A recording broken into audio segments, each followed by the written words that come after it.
আমি শিৱসাগৰলৈ গৈছিলোঁ, শিৱসাগৰৰ পৰা আহিলোঁ।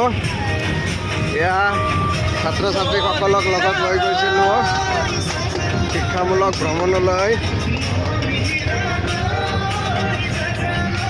চবে শুই গৈছে, ৰাতি বহুত হৈছে।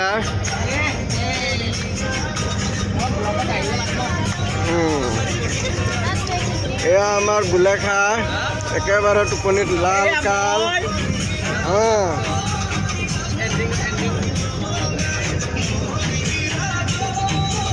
আৰু মাৰোহাটো টোপনিয়ে নাযায়। আহি পালোঁ। মছিদা আছে আৰু ইয়াতে আছে আমাৰ আহমেদ ছাৰ।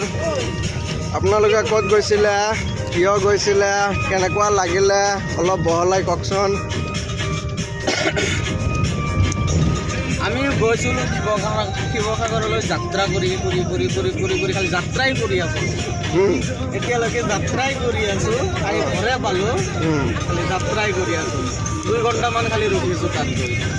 শিৱসাগৰ গৈ আপোনালোকে কি কি চালে? মানে বস্তুকেইটা চালোঁ, ভালেই লাগিল, কিন্তু তাত গৈ যিটো মানে অলপ খোৱা বোৱাৰ অসুবিধা পাইছিলোঁ, এইটো আমাৰ ইয়াতকৈ অলপ বহুত নিম্নমান হয়। নিজৰ খোৱাটোতো আপুনি এৰি দিয়া নাই। এতিয়া মোৰতো ইহঁতৰ কাৰণে কষ্ট কৰিব অলপ মোৰ আকৌ বেছিকৈ কৰিব লাগে। এতিয়া মই অলপ খালে ইহঁতৰ কাৰণে কষ্ট কৰিব পাৰিম, সেইকাৰণে ময়ে খাই ল'লোঁ। আচ্ছা,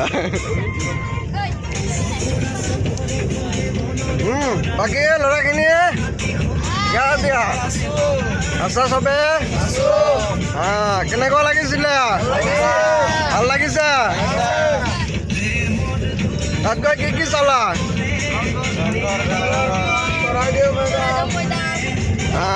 কোৱা, আজমলে কোৱা। তাত গৈ প্ৰথমত আমি ৰংঘৰ চালোঁ, পিছত ৰংঘৰৰ পৰা চৰাইদেউ মৈদাম চালোঁ, চৰাইদেউ মৈদামৰ পৰা আমি ঘূৰি আহি তলাতল ঘৰ চালোঁ, তলাতল ঘৰ চাই পিছত আমি ঘূৰি যাত্ৰা কৰি আকৌ ঘৰ পালি। ভাল লাগিছে নে? ভাল লাগিছে।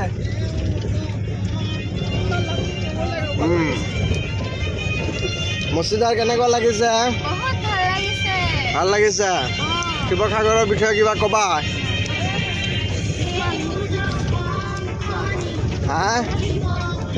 কোৱা, কেনেকুৱা লাগিছে গৈ? তোমালোকে কি কি চালা?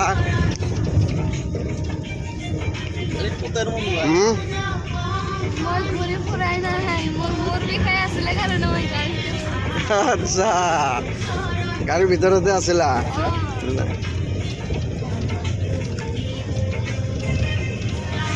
মাৰোভা কোৱা,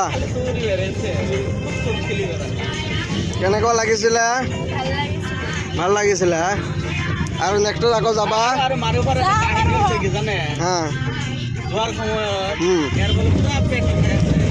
পেটটো গামোচাত এনেকৈ বান্ধে। তাৰপিছত হোৱাৰ সময়ত দৌৰি ফুৰে খালি। তাৰপিছত কি কৰি ঠেং দুটা বান্ধে চিটৰ ওপৰত ৰাখি। এইটো ইয়াৰ কাহিনী। আৰু আমাৰ ইয়াত আছে দুজনী। এই দুজনীতো অৱস্থাটো অলপ বেয়া। যি ৰাতিপুৱা সন্ধিয়া গাড়ীত উঠিছিলে, এতিয়ালৈকে গাড়ীতে আছে, নমানমি চিষ্টেমটো নাই ইমান। বমি কৰি শেষ।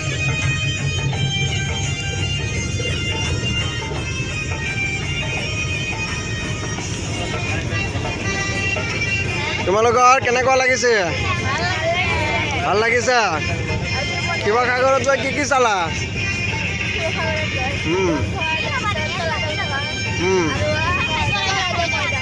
চৰাইদেউ মৈদাম ন? শিৱসাগৰত যে গ'লা, শিৱসাগৰত সেই জেগাটো কি বুলি কয়?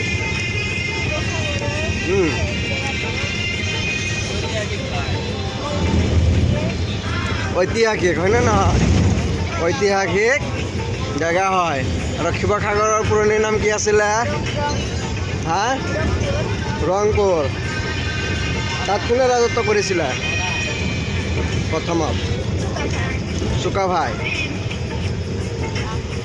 আৰু আহোম আহোমসকলে কিমান বছৰ ৰাজত্ব কৰিলে আমাৰ অসমত? হা 600 বছৰ।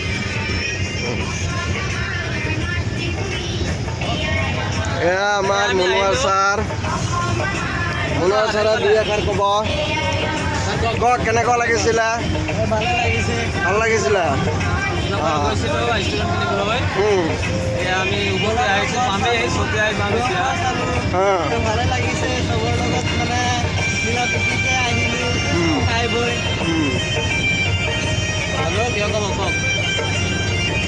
তাৰপিছত আমাৰ ইয়াত আছে আমাৰ আশিকুৰ ছাৰ। আশিকুৰ ছাৰে কওক দুই এষাৰ। শিৱসাগৰত গৈ কেনেকুৱা লাগিলে, কেনেকুৱা পৰিৱেশ পালে? ভালে লাগিল। মই প্ৰথমে সকলোকে ধন্যবাদ জনাইছোঁ মোক নিমন্ত্ৰণ দি আজি এই বিশেষ দিনটো সাক্ষী হোৱাৰ বাবে। সকলোৰে মৰম যেনে যাতে সকলোৰে পাই থাকিম তাৰে আশা কৰি। খুব সুন্দৰ এখন ঠাই, তাত ল'ৰা ছোৱালীয়ে ভ্ৰমণ কৰিছে। সঁচা অৰ্থত শিক্ষামূলক ভ্ৰমণ বুলি ক'ব পাৰি, কাৰণ তাৰ পৰা ল'ৰা ছোৱালীয়ে আমাৰ অসমৰ ইতিহাসৰ বিষয়ে হয়তো কিতাপত পঢ়িছে, সেইখিনি আজি নিজ চকুৰে চাইছে সংগঠিত হৈছিল, কেনেকৈ হৈছিল। মই ভাবোঁ এই ভ্ৰমণে ছাত্ৰ ছাত্ৰীসকলক যি জ্ঞান, সেই জ্ঞানটো বৃদ্ধিত সহায়ক হ'ব। আৰু অনাগত দিনত মই আশা কৰিম এনেদৰে আৰু শিক্ষামূলক ভ্ৰমণ জ্ঞানোদয় জাতীয় বিদ্যালয়ৰ তৰফৰ পৰা ওলাই থাকিব, তাৰেই কামনা কৰিছোঁ। আশিকুৰ ছাৰলৈ ধন্যবাদ থাকিল। অতি সুন্দৰভাৱে আমাক কথাবিলাক কৈ দিলে। এতিয়া আছে আমাৰ মুস্তাক ছাৰ। মুস্তাক ছাৰে দুই এষাৰ ক'ব শিৱসাগৰৰ বিষয়ে। আমি ছাত্ৰ ছাত্ৰীসকলক লৈ গ'লোঁ, লৈ গৈ পেলাই আমি ধৰক